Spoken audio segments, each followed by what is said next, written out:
आजा सांवरे आजा, आजा सांवरे आजा, नरसी की इस बदहाली का, नरसी की इस बदहाली का निकले ना आज जनाजा। आजा सांवरे आजा, आजा सांवरे आजा। सुनिए ये भजन कहां से शुरू होता है। जूनागढ़ गुजरात, अपने जमाने के, भैया देखो ये पूरा कीर्तन ना लाइव यूट्यूब पर पढ़ना है, प्लीज बीच में मत उठिए आप, ऐसा है ना, प्लीज प्लीज, हाँ प्लीज। अब कैमरे के आगे मत आइएगा। एक बात बताऊं भैया आपको, भैया जी आप सच बताओ जी, आपको चाय पीना है?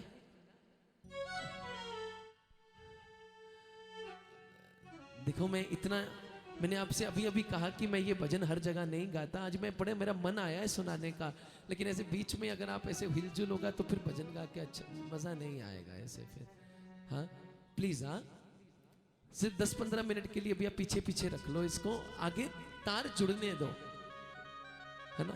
चाय रोज 4-4 बार पीते हैं भैया, 10 मिनट लेट पी लेना कोई ना, एक तार जोड़ो बाबा से। सुनो ये भजन शुरू होता है जूनागढ़ गुजरात से। अपने जमाने के बहुत बड़े सेठ हुए जिनका नाम है नरसी। बहुत बड़े सेठ, बहुत अमीर, कहते हैं उस समय के शायद अरबपति भी बोले तो कम है। उनके पास एक बेटी थी जिनका नाम रखा गया नानी। वक्त बीतता गया, नानी की शादी की उम्र हो गई, तो नरसी खुद इतने बड़े खानदान से थे, उन्होंने नानी की शादी के लिए भी बहुत बड़ा खानदान ढूंढा। बहुत बड़े खानदान में नानी की शादी करी, शादी हो गई, नानी चली गई, पीछे रह गए नरसी और उनकी घरवाली। सुनना, नरसी और घरवाली रह गए। एक दिन घरवाली के मन में आया कि नरसी जी काश हमारा कोई बेटा होता, अगर हमारा कोई बेटा होता तो हमारी इतनी संपत्ति है उसका वारिस बन जाता, अब हम इतनी संपत्ति का क्या करेंगे। नरसी बोला कि तू घबराती क्यों है, मेरा एक बेटा है, मेरा एक बेटा है, और वो कोई और नहीं, वो वृंदावन का कृष्ण कन्हैया लाल है, बोल सच्चे दरबार की। कन्हैया का नाम लेकर के दौलत गरीबों में बांटनी शुरू करती, लोड़वंदों में बांटनी शुरू करती, जिसको जो चाहिए हो वो ले जाता था। कन्हैया का नाम ऐसा लोगों को पता चला कि नरसी के पास जाओ, कन्हैया का नाम देकर, कन्हैया का वास्ता देकर कुछ भी मांग लो, वो मना नहीं करता है। वक्त ऐसा बीतता गया, ऐसा बीतता गया, एक दिन नरसी की घरवाली की मृत्यु हो गई, नरसी अकेला रह गया। लेकिन कन्हैया के नाम पर दौलत बांटने का ऐसा गुबार चढ़ा, इतना वचनबद्ध हो गया कि घर भी गिरवी रख दिया। और एक वक्त ऐसा आया, घर भी नीलाम हो गया, कुछ नहीं बचा, फटे हाल 2 कपड़े रह गए, कुछ नहीं बचा। पास में मंदिर में जाकर के निर्वाह करने लगा, 2 वक्त का जो खाना मिल जाता जीने लगा। एक अरबपति से किस हालत में आ गया, सुनना किस हालत में आ गया। उसी वक्त ऐसा समय आ गया कि नानी की जहां शादी हुई थी उसकी बेटी की शादी की बारी आई। नानी की बेटी हुई जो बड़ी हो गई और शादी की बारी आई। और एक बात बताइए, जब बेटी के घर में बेटी की शादी होती है तो नानकों का एक फर्ज होता है जिसे नानक छक कहा जाता है, जिसे भात भरना कहा जाता है। और भात कौन भरेगा? नरसी, हाँ नरसी। लेकिन प्रेमियों भजन में मोड़ अब आएगा, भैया बना के रखो उसी राग को, मोड़ अब आएगा। नानी के घर वालों ने चिट्ठियां लिखनी शुरू करी कि किस किस को बुलाना है शादी में। नानी के ससुराल वालों ने चिट्ठियां लिख रहे हैं, सबको चिट्ठी डाली। नानी देख रही है, मेरे बाप को चिट्ठी नहीं डाली, अरे मेरे बाप को भी तो बुलाओ, वो भी तो आएगा, उसकी माने घर में शादी है, बाप नहीं आएगा। लेकिन घर वाले बोले, अरे वो तो फटे हाल गरीब हो गया है, हम इतने बड़े घर के हैं, उसे बुलाकर इंसल्ट बेइज्जती थोड़ी करवानी है, उसको नहीं बुलाएंगे। लेकिन नानी ने कहा आप चिट्ठी तो डालो, मेरे बाप से जो बन पड़ेगा वो लेकर के आएगा, उससे जो हो पड़ेगा वो लाएगा, आप चिट्ठी डाल दो खाली। लेकिन ससुराल वालों ने सोचा नानी नहीं मान रही, एक काम करते हैं, बात की लिस्ट इतनी लंबी लिख देते हैं, इतना सामान लिख देते हैं, जैसी नरसी पड़ेगा आने का दुस्साहस नहीं करेगा। बोल सच्चे दरबार की। चिट्ठी पहुंची नरसी के पास, बोले ये क्या है? बोले ये चिट्ठी है, नानी की बेटी की शादी है, आना। नरसी ने वो चिट्ठी को खोल कर नहीं देखा। एक बात बताइए, भात कौन भरता है बताओ? लड़की का भाई, और जिसकी शादी हो उसका मामा। और मामा कौन लगा बताओ?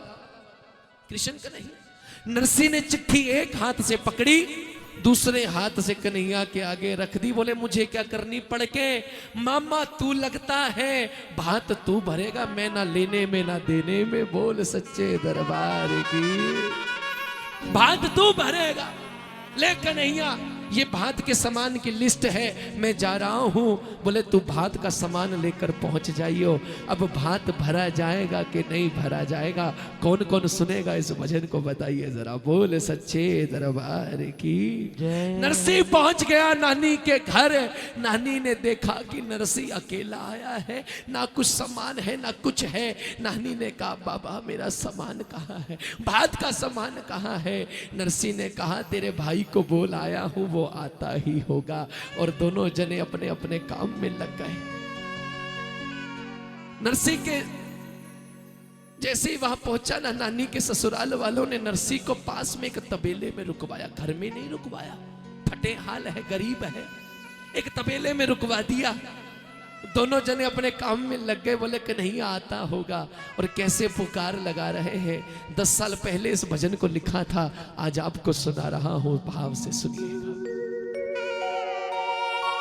आजा सांवरे आजा, आजा सांवरे आजा, आजा सांवरे आजा, आजा सांवरे आजा। नरसी की इस बदहाली का, नरसी की इस बदहाली का, नरसी की इस बदहाली का, नरसी की इस बदहाली का निकले ना आज जनाजा।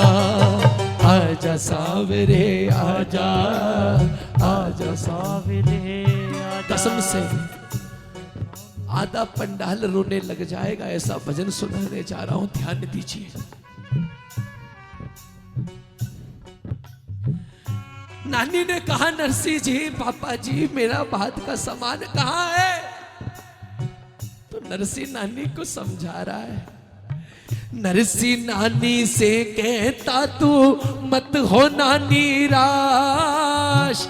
नरसी नानी से कहता तू मत हो नानी राश। आएगा तेरा सावल वीरा, मन में रख विश्वास। आएगा तेरा सावल वीरा, मन में रख विश्वास। सांवरिया को सगा की चिट्ठी मैंने है पकड़ा दी। सगा बोलते समधी को, समधी की चिट्ठी। हाँ, सांवरिया को सगा की चिट्ठी मैंने है और सुन, मायरों की चीजें सारी उसको है समझा दी। मायरों की चीजें सारी उसको है। और चिंता मत कर, आके कर देगा गांव में, आके कर देगा गांव में वो धन की बरसात। आजा सांवरे आजा, जिनको विश्वास है कि बाबा आएगा, एक बार तालियां बजाकर 1 2 3 4।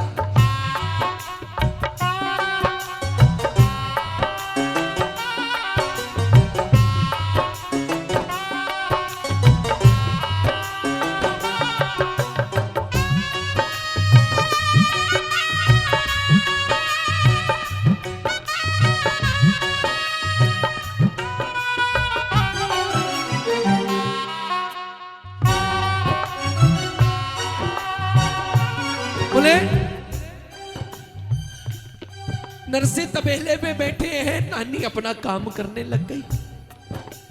लेकिन जब बहुत देर तक कन्हैया नहीं आया ना, तो नानी के जो ससुराल वाले थे उनको शक हो गया कि ये झूठ बोलती है, इसका कोई भाई है ही नहीं। अरे अगर कोई भाई होता तो शादी के वक्त ही दिख जाता जब शादी हुई थी। इसका कोई भाई नहीं है, ये झूठ बोलती है, कोई मुंह बोला भाई भी नहीं है। तो आते जाते नानी को ताना देने लग गए, ए नानी, तू कह रही है तेरा भाई भात भरने आएगा, कहां है तेरा भाई? अगर उसने आना होता तो अब तक आ जाता, तेरा कोई भाई नहीं है, तू झूठ बोलती है। बाबा को बुलाने के चक्कर में तूने झूठ बोला है। लेकिन नानी अपनी सास को समझा रही है, सुनो, बोले मेरे भाई को आने में देर क्यों लग रही है, उसका कारण, इतना श्रृंगार मेरा करता है भाई, इतना श्रृंगार मेरा करता है भाई, इसलिए आने में देर लगाई, इसलिए आने में देर लगाई, इसलिए आने में देर अरे लगाई। वो जग का राजा है, ऐसे नहीं आता। 16 कला संपूर्ण है मेरा भाई, मैचिक पीतांबर पहनता है, मैचिक कुंडल पहनता है, फिर आता है। बोलो कृष्ण कन्हैया लाल की जय। इतना श्रृंगार मेरा करता है भाई, इसलिए आने में देर लगाई, इसलिए आने में देरी लगाई, ओ इसलिए आने में देरी लगाई। और तूने कौन सा कोई कमी छोड़ी है सामान लिखने में? अरे इतनी बड़ी चिट्ठी लिखी है, सामान खरीदने में वक्त भी तो लगता है। सब चीजें वो गिन कर लाए, सब चीजें वो गिन कर लाए, जितनी भी तूने मंगवाई, जितनी भी तूने मंगवाई, जितनी भी तूने मंगवाई। बैलगाड़ी पे भर भर आए, कुछ घोड़ों पर आएगा, इतना माल खजाना तेरा घर छोटा पड़े जा। और सुन, जिसको कंगला तू कहती है, जिसको कंगला तू कहती है, वो महलों का राजा।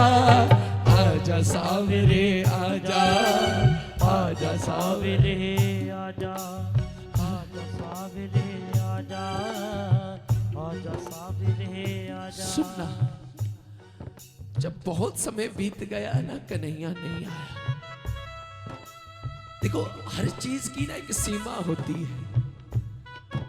जब बारिश पड़ रही थी ना, हमने इंतजार किया कि कन्हैया कीर्तन करेगा, कन्हैया कीर्तन करेगा।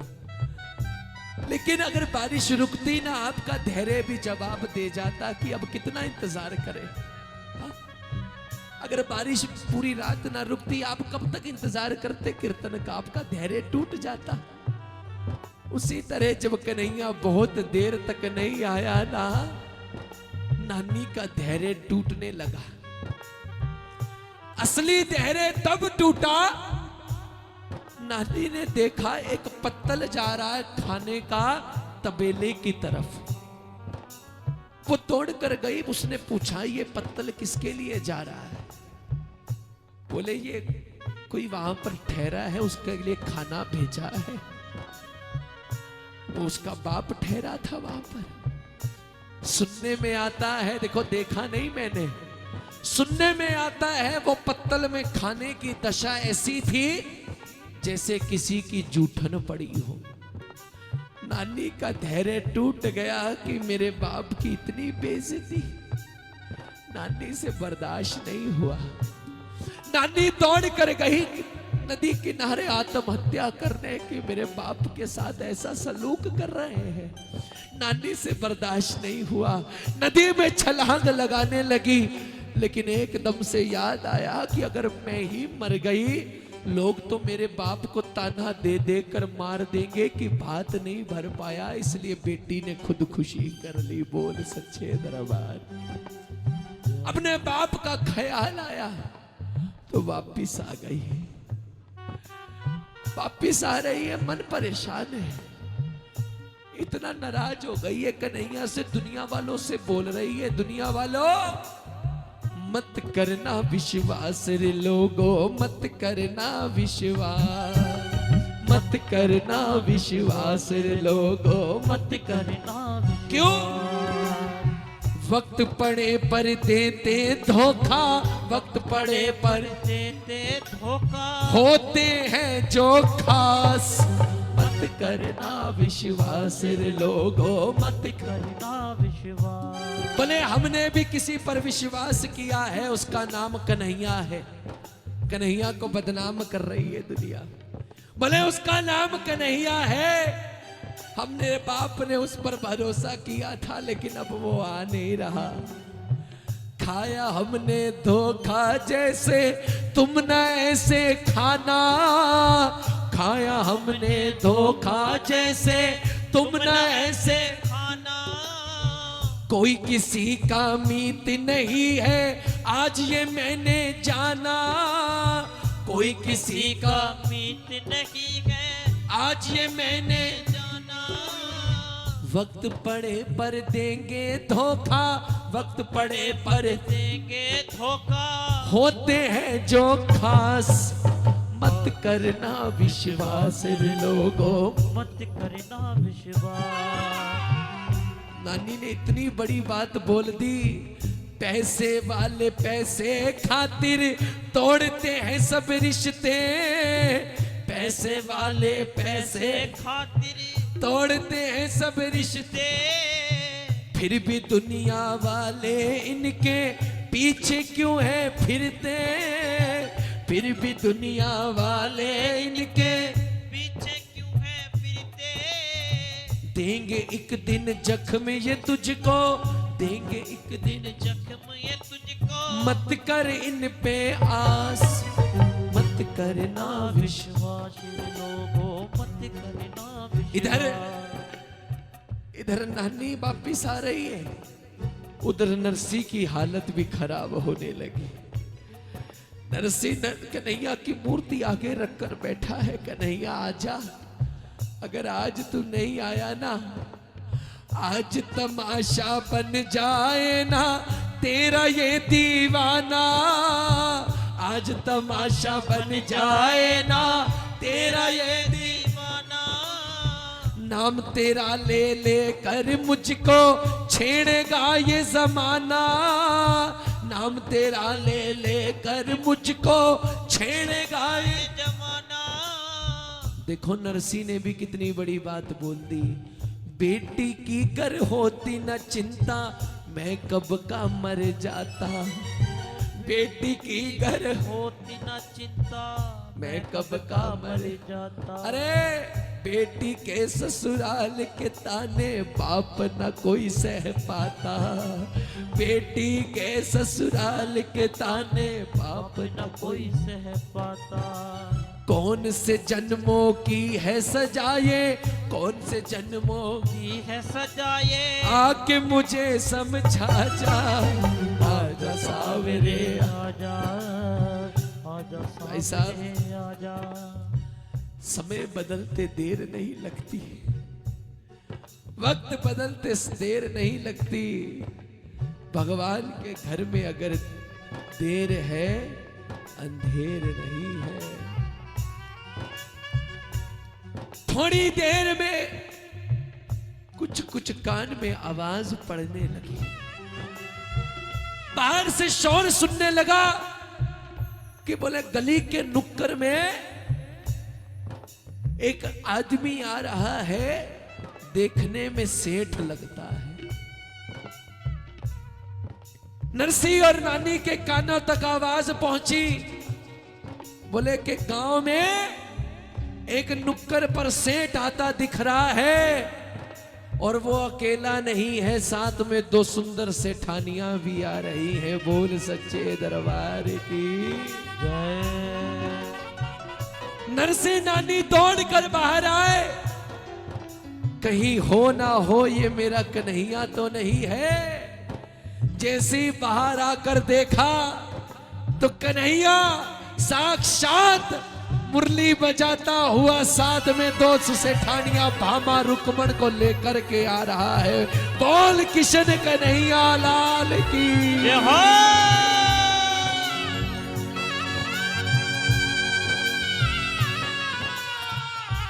नरसी जोर जोर से रोने लगा, नानी जोर जोर से रोने लगी। अरे आ गया, वो आ गया। और अकेला नहीं आ रहा, पीछे देखा है बड़े बड़े बैल घोड़े भी हैं जिसके ऊपर सामान लदा हुआ है। बोल सच्चे दरबार। एक बार तो नरसी रोने लगा, खुश हुआ, रोने लगा, खुश हुआ। एक बार नरसी को गुस्सा आ गया, बोले मैं अभी इसकी खबर लेता हूं, ये लेट क्यों आया, इतनी देरी से क्यों आया है। लेकिन नानी ने हाथ पकड़ लिया, बोले बाबा भात भरना भाई का काम है और वो मेरा भाई लगता है, इसलिए आप बीच में मत पड़ो, ये भाई और बहन के बीच की बात है, मैं खबर लेती हूं जाकर। नानी दौड़ कर गई, कन्हैया को एक बार तो गले से लगा लिया, लेकिन दूसरी पल धक्का मारा। ओ कन्हैया तू कैसा भाई है रे, तू कैसा भाई है, इतना वक्त भी कोई लगाता है, कैसा है तू भाई रे, आज मर जाती है तेरी बहना, कैसा है तू भाई रे, आज मर जाती है तेरी बहना। इतने ताने सुन सुन करके, इतने ताने सुन सुन करके मुश्किल था जिंदा रहना, कैसा है तू भाई रे, आज मर जाती जाती है तेरी बहना। और भाई साहब फिर क्या था, नरसी झूम झूम कर नाचने लगा, लोगों से बोलने लगा देखो यही है मेरा बेटा, यही धन दौलत और गहना, यही है मेरा बेटा, यही धन दौलत और गहना। अब कोई मेरी बेटी को, अब कोई मेरी बेटी को बिन भाई की न कहना, बिन भाई की न कहना। भाई साहब फिर क्या था, नरसी आगे आगे, कन्हैया पीछे पीछे। कन्हैया बोले बाबा मुझे माफ कर दो, देखो 3 लोग का मालिक नरसी से माफी मांग रहा है, बाबा मुझे माफ कर दो। नरसी बोला तूने इतना समय क्यों लगाया, नानी बोली इतना समय क्यों लगाया। कन्हैया बोला अरे मैं तो तैयार हो गया था, मैं तो चल भी पड़ा था, लेकिन जैसे ही चलने लगा भामा रुक्मण ने रोक लिया कि अगर घर में कोई ऐसा काम हो, सुख दुख हो, भाभियां ना जाए तो अच्छा नहीं लगता, इनकी वजह से देरी हो गई। बोल सच्चे दरबार की। अरे इनको लेने लग गया था इसलिए समय लग गया, लेकिन बाबा माफ कर दो, सारा सामान लेकर आया हूं भात का, अब शुरू करो किसका भात कब कब भरना है। बोलो सच्चे दरबार की। हो आज सांवल आयो भरने को भात रे, आज सांवल। सावली आयो भरने सुनिएगा भैया, हाथ रे। भात भरना शुरू हुआ, गौर कीजिएगा। मिलनी में सोने की गिन्नियां बांटी जाने लगी, सोने की गिन्नियां। गांव वालों को पता चल गया कि नानी का ऐसा भाई आया है जो मिलनी में सोने की गिन्नियां दे रहा है। पूरा गांव इकट्ठा हो गया देखने के लिए।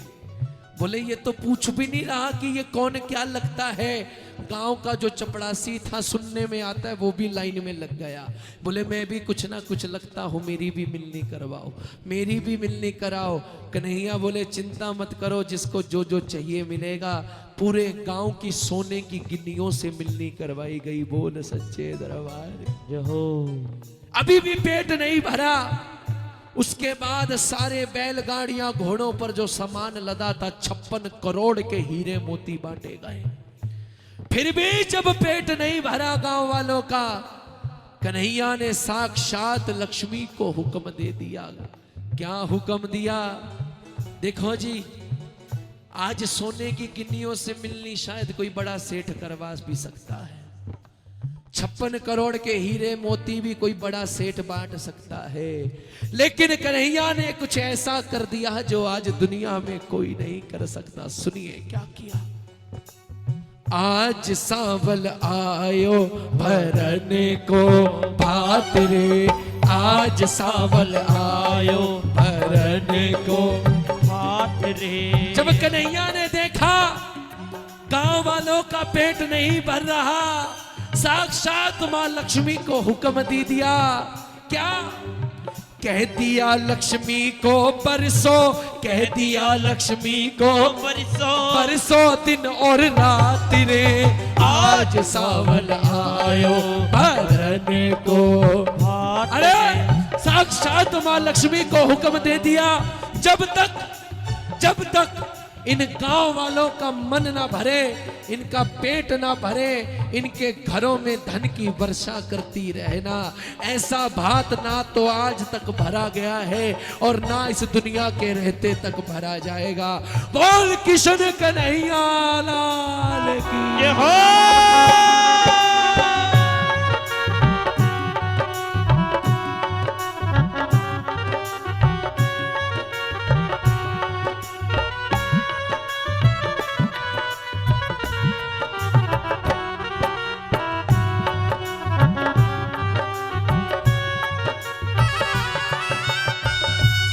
क्या बात है, क्या बात है।